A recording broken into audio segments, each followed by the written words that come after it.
Hello all, welcome to the channel. Today we're going to be looking at the many innate defects of the Manosphere movement that's been dragging down the Western social world in recent years. That isn't to say that the Manosphere has been a total loss. As like any social movement, if you dig deep enough, there are kernels of truth, and that's part of why it's attracted such a large following. The problem is that it's been responsible for vastly more harm than benefit. Considering structural changes in the American milieu in recent decades, where the status of many women has risen while the status of many males has declined, the Manosphere was effectively an inevitability, and to see why that is, it helps to take a look at other situations where similar results have transpired. Given that much of the Manosphere delights in making misguided conclusions concerning human nature based on certain patterns of behavior seen in the animal kingdom, cherry-picking those behaviors when it bolsters their weak arguments, and making many appeals to evolutionary psychology, that seems like a fitting place to start. When it comes to how brains function, effectively any species across nature can be divided into two groups: those that rely on socializing for survival and those that don't, with Western thinkers as far back as Plato and Aristotle quite firmly placing humans among the former. Of those species that thrive by socializing, different creatures use different methods to police their colonies in ways that ensure they remain viable, where more social insects like ants attack in unison and annihilate group members that display deviant behaviors, but more intelligent and smaller groups of mammals instead turn to building more complex, strict social hierarchies that help maintain order within the group and are much more susceptible to restructuring in response to various events. Of the more intelligent and smaller groups of social mammals, nature has generally allotted certain genders dominance over the group and that social hierarchy, where females are dominant among animals like elephants, whales, and hyenas, while males hold sway among many other mammal species. Many mammal species also keep separate hierarchies for males and females, even though one gender is dominant overall. When it comes to humanity's closest living genetic relatives, great apes like orangutans, gorillas, and chimpanzees tend to be male dominant. However, genetic offshoots from the chimp lineage, known as bonobos, are female dominant, even though their males are still larger, stronger, and more aggressive. Given that humans share so much genetic material with chimps, we also share certain psychological propensities, and one of those is strong tendencies towards developing social hierarchies. A reality demonstrated countless times across history and culture. Human communities are, in fact, more productive and cohesive under the coordination of a dedicated leader figure. Though there have been several examples of matriarchal human societies, given that male brains and bodies are usually more primed for physicality and tainted by a penchant for violence, most human groups across history have been led by men. But as I will expand on later, that's by no means the most advantageous form of social structure given human biology. That history of male dominance has led even extremely intelligent men like Charles Darwin to ponder why women hadn't contributed more to human progress, it being quite popular across history to withhold education from certain groups and then berate them as innately stupid, and Darwin failing to see that women had contributed immensely despite widespread suppression, just less often in the same way that many men had. When it comes to the Manosphere's relationship with biology and evolutionary psychology, its growing band of grifters have misapplied realities of nature to sell weakly reasoned ideologies of male hierarchy, branding certain behavior patterns and personality traits as belonging to alpha, beta, or sigma males, and promising to show their gullible patrons how to be a dominant alpha, while failing to see that those ideologies are in fact quite antithetical to human biology, as our species never would have survived were every male constantly trying to be a dominant alpha.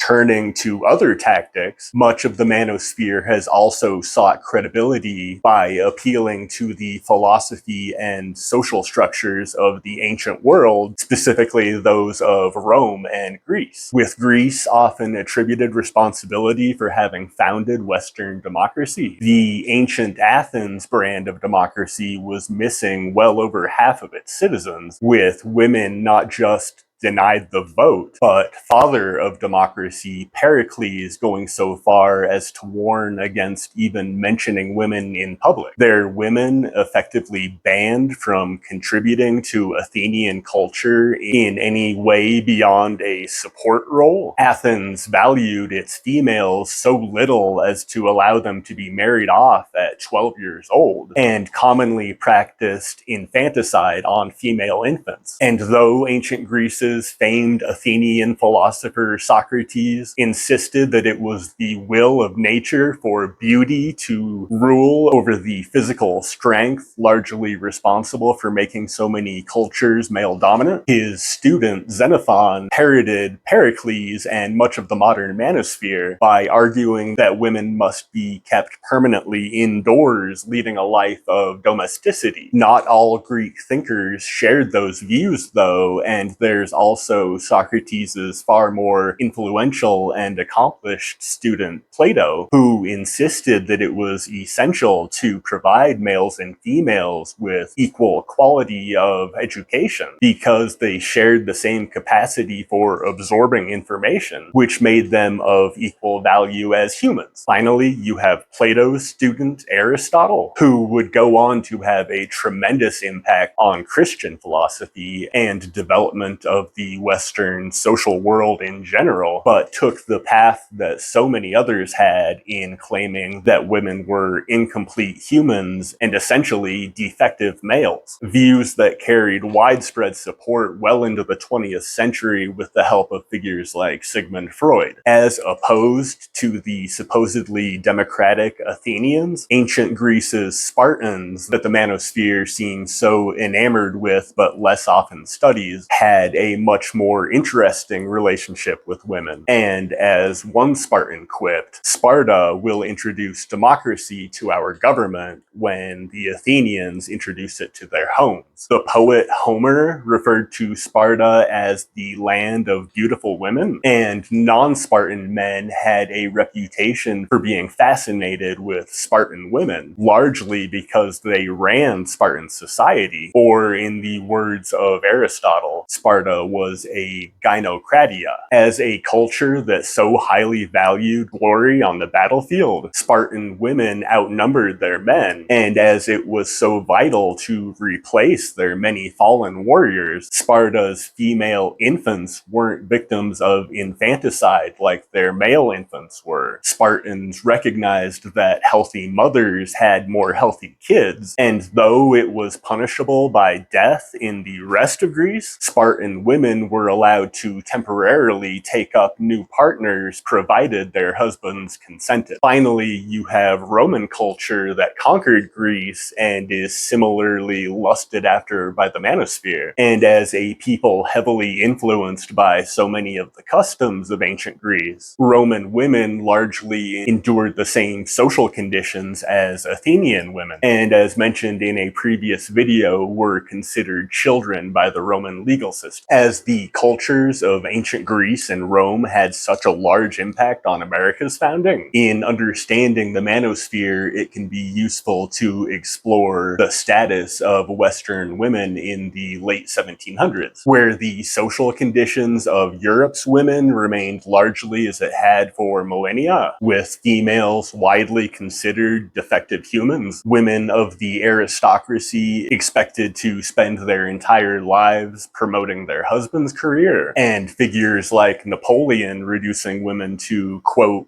machines for making babies. The objective morals and human rights that defined the Enlightenment movement and America's founding began opening the first avenues to genuine equality. Though Enlightenment thinkers like Mary Wollstonecraft saw the reality of the situation and fought to implement those objective morals that would expand equality. Others, like David Hume, Immanuel Kant, and Thomas Paine, still applied their perspectives on human rights to women, but at the same time exhibited varying amounts of resistance to viewing them as equals. Such authors had a substantial impact on the development of America's founding documents, where Thomas Jefferson famously opened the Declaration of Independence by declaring that all men are created equal, conspicuously sidelining women and his own actions miserably failing to match his stated values. Despite that resistance, American women did start blazing a trail to equality, and not so different from the conditions of ancient Sparta, many European men were fascinated with American women. Among them was French aristocrat and Enlightenment thinker Alexis de Tocqueville, who was convinced that American democracy would take over the world, attributing the, quote, singular prosperity and growing strength of that people to the, quote, superiority of their women. Though Tocqueville conceded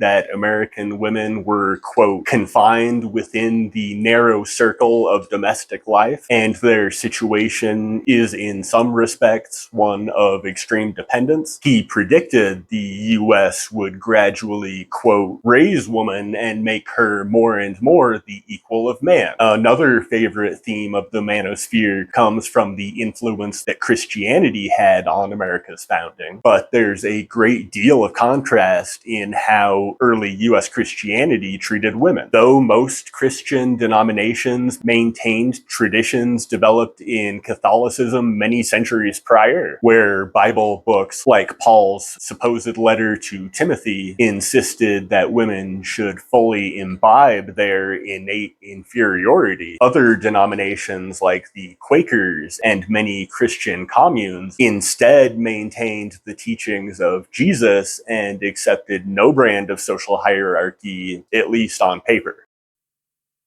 That brings us to the modern day Manosphere, a movement that ostensibly teaches boys to be men and is in deep distress over the Western crisis of masculinity. The problem is that they are absolutely correct in claiming that the West is having a major crisis of masculinity. Where they go wrong is perceiving its sources and how to fix it. The Manosphere makes no mistake in looking to biology and evolutionary psychology in claiming that males and females specialize in different mechanisms of survival. The issue is that they misuse that reality to reach juvenile and self-serving conclusions, where female brains are more inclined towards survival through socializing. Male brains lean towards survival through physicality. Males don't just tend to have more physically capable bones, muscles, and internal organs, but male brains tend to give stronger rewards for using them. And while, of course, enhanced physicality can be used to boost sociality's survival through strength in numbers enormously, it's more often used to bolster the survival of individuals. As far as how that plays out in the brain, just like how all of your internal organs are built with specific responsibilities to help you stay alive, different parts of the brain have specific responsibilities in keeping you alive too. And though it's an extreme oversimplification, the brain can be divided into two parts that deal in separate avenues of survival: the neocortex that helps with survival through sociality, and the limbic system that's more concerned with the survival of individuals, survival of the self. The limbic system keeps individuals alive by controlling a great deal of the brain's memory, automated physical procedures, and capacities to experience strong feelings, being the most universal brain structure in the animal kingdom, with nearly identical function across many quite different species. When it comes to the more social parts of the brain, though other animals have at least an approximation of the neocortex, it's bizarre our overdevelopment in humans is what makes us human, allowing for comparatively hyper-advanced intelligence, capacities for perceiving the distant past and future, and most importantly, unparalleled control over personal behaviors that lets us take part in complex social dynamics. From the perspective of human evolution, our bizarrely advanced neocortex indicates that the survival of prehistoric humans depended so greatly on socializing that nature justified expending inordinate amounts of time, energy, and effort towards its development, effectively making humans the super intelligent mammal counterpart to hypersocial insect species like bees or ants. Given that the behaviors necessary to survival of the self so often come in conflict with behaviors necessary to surviving through sociality, the neocortex and limbic system are quite often set in competition, and more so in males, the limbic system tends to get the upper hand. Don't get me wrong, females are slaves to the limbic system too, but a brain more geared for surviving through sociality has more means of subduing the limbic system demands that harm others, and much of the difference comes down to the influences that testosterone has on the brain. Testosterone has big impacts on how the neocortex and limbic system function, and given testosterone's generally far greater presence in males, the real world repercussions of that are seen in differences of male behavior. Whether those behaviors are of greater benefit to individuals or the groups that they exist in largely comes down to which brain systems see the most use, those of the neocortex or those of the limbic system. When limbic systems are stronger than the neocortex and saturated with testosterone, those differences of male behavior are seen in more infidelity, dominance behaviors, competition, and violence. We see people experience a stronger need to feel as though they are superior humans, it being no coincidence that testosterone is called the power hormone, while reducing stress over personal flaws by dwelling on the faults of others.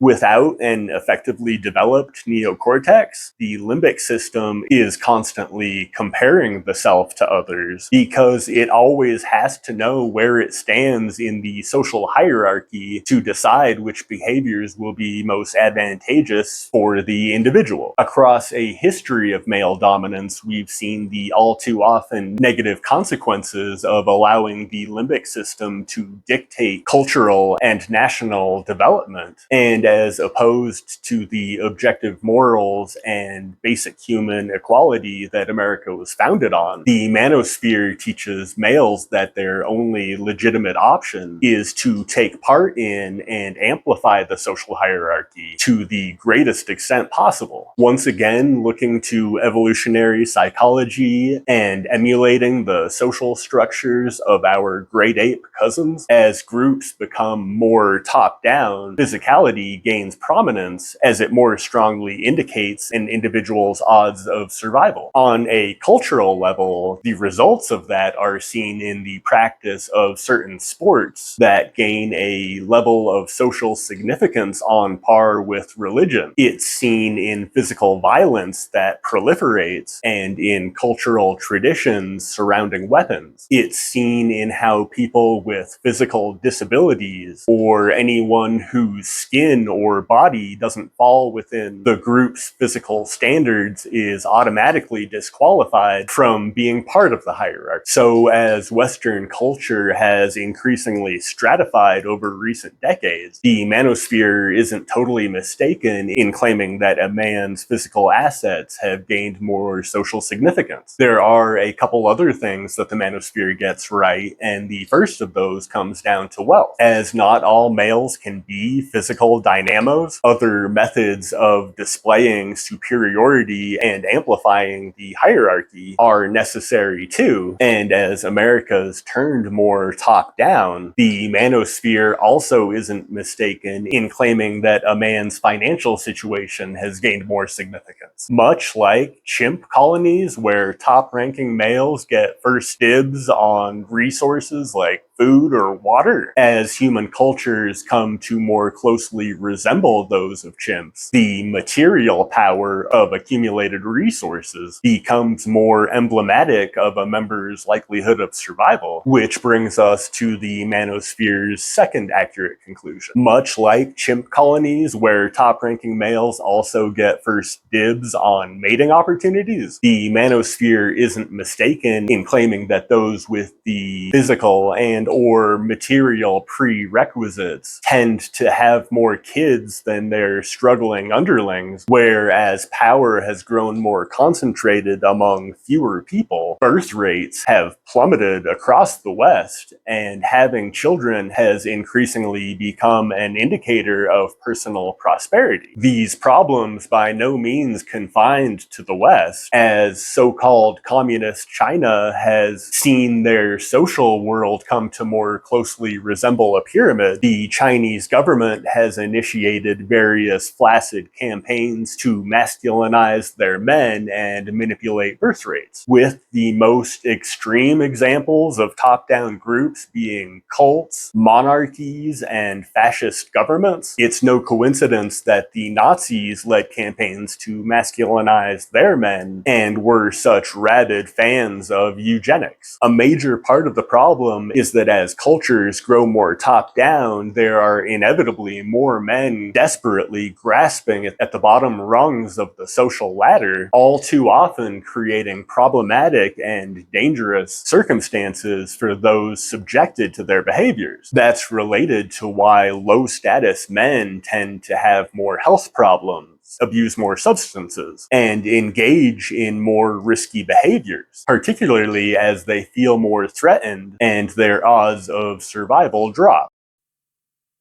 And though low-status men often have more motivation to do it, as cultures grow more top-down, most men engage in more compensation behaviors that at least make them feel as though they're higher up the pyramid than they actually are. The Manosphere is built on insecurity, it being no coincidence that so many young males are duped by it. And it's okay to have insecurities, everyone does, but it's not okay to inflict them on others in any way. So as cultures become more top-down, more men feel inclined to compensate with physical power, some turning to steroids, surgeries, or prosthetics like shoe lifts, others sublimating that impulse by turning to extensions of physical power like weapons, fast cars, or huge trucks. Other men become more likely to compensate with mental power, desperate for others to see them as intelligent and clinging to bizarre theories, philosophies, and conspiracies. More men compensate with material power and become quite concerned with clothing and fashion, or take up side hustles, crypto, and other scams. More men compensate with social power, most commonly tapped through the mass influence of social media and its endless march for fame and fandom. Compensating with social power takes other forms too, though, and that's seen in more strictly hierarchical states like Texas, where male and female gender performances become more exaggerated. That's related to much of America's political right, where performative masculinity has become the norm, and Democrats are portrayed as feminine because the Manosphere needs females to be inferior. The crux of the problem is that so many are hoodwinked by performative masculinity's behaviors of compensation, and males do it because it so often works. Perhaps the most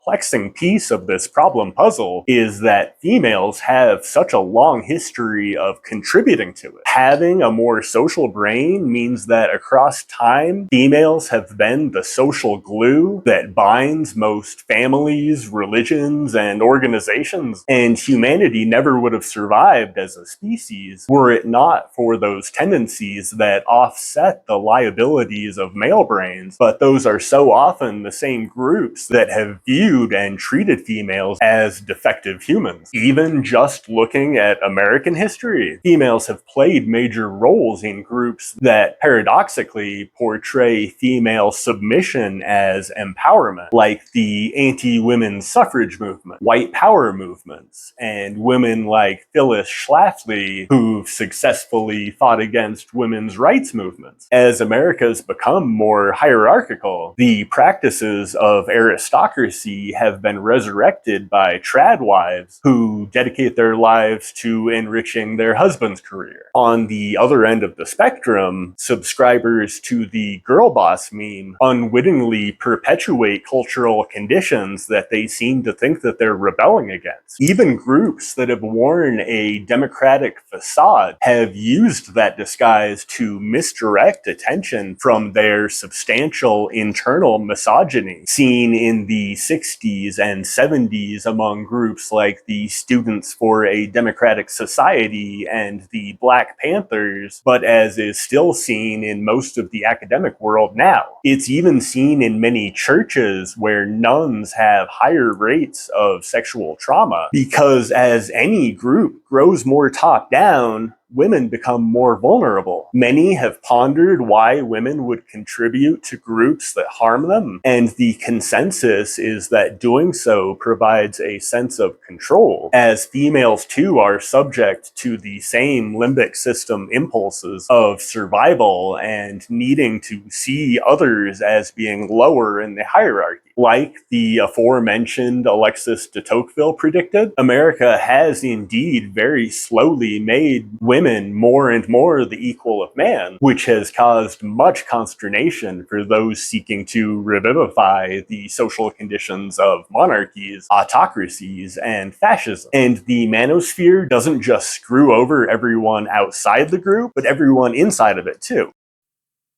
Though the Manosphere advertises ideals of building a more functional world, it fails to see that its values are innately defective and actively prevent that world from materializing. As mentioned in previous videos, that of course isn't to say that top-down social movements based on hate and contradiction can't be quite successful in certain circumstances. The problem is that they so greatly hobble human progress by failing to incorporate the colossal advantages that make us human and at their root are designed to fail. In a relatively minor example, nations that take the Manosphere to its extreme and don't allow women to drive vehicles simultaneously experience major reduced productivity, and not just for the women that they subjugate, but for the males who have to be their chauffeurs. The social and economic repercussions from losing a seemingly relatively minor right like driving are numerous, extensive, and sometimes quite subtle, but they're small compared to losing basic rights like bodily autonomy, freedom of speech, or education. To put it as plainly as possible, when you limit anyone from achieving their full potential, it harms you too. Some wise men have said that you can estimate the freedom of a society by how little clothing their women can get away with wearing, but the female thraldom sought by the self-defeating Manosphere fosters the exact opposite, because as mentioned previously, females become more vulnerable as any social group becomes more hierarchical, meaning that the values of the Manosphere screw over absolutely all of us, everyone. If the Manosphere is so desperate to raise male testosterone levels as they so often claim, expanding the freedom of women is a great place to start. The real crisis of masculinity comes from the fact that American culture has come to deify the limbic limbic system, as we found so many unbelievably diverse ways to activate it, and activate it more intensely. But the manosphere just teaches males to rely on it even further, almost exclusively. That's why we've seen so many of social media's pretend alpha males gloriously self-destruct. That's why young men have gravitated to the political right, again screwing themselves and everyone else over by driving more young females to the political left. Many of the internal defects fostered by the manosphere can be reduced to misunderstanding precisely what equality means and why it's in everyone's best interest to see others as being of equal value. Equality isn't about everyone being identical, far from it, as it's the unique strengths of individuals working in unison that gives humanity such monumental potential. Instead, equality is about all humans having the same basic right to human dignity, because that's what makes it possible to most fully exercise that potential. When you start discounting the equal value of others for any reason, whether that be religion, skin color, or gender, as we've seen countless examples of across history, it tends to facilitate degrading people for other reasons. For the young males out there having difficulty with women, it's far easier to talk to women when you see them as genuine equals. When others have the same value, it's far easier to be your genuine self, and that makes it easier to find relationships that are more durable and enriching. It's far easier to take rejection from someone that you see as having equal value. As author Fyodor Dostoevsky wrote in his book The Brothers Karamazov, where one character proclaims that all women are attractive, recognizing others as equals makes it far easier to see that beauty, and the world is a vastly more interesting place when you're surrounded by beautiful women. Seeing others as equals neuters the hierarchy that the manosphere requires for its very sustenance and reveals its true inner impotence. The manosphere's failure to see women as equals often stems from a failure to understand them, a reality that tends to ignite limbic system emotions of fear and hate. But there's nothing remotely mysterious about women, aside from obvious physical differences. Cognitively, they're just like you, except their brains are more geared for surviving through socializing. The motivations that you have related to physicality are more likely to be replaced by social motivations. Women aren't more emotional, they just tend to experience a wider range of social emotions from the neocortex. From the perspective of evolutionary psychology, women tend to be naturally drawn to men who have more control over their personal circumstances, because that indicates a higher likelihood of survival. But the endlessly insecure manosphere relies on young males who have no concept of what real confidence looks like, and instead turn to Peterson, Tate, and other entertainers.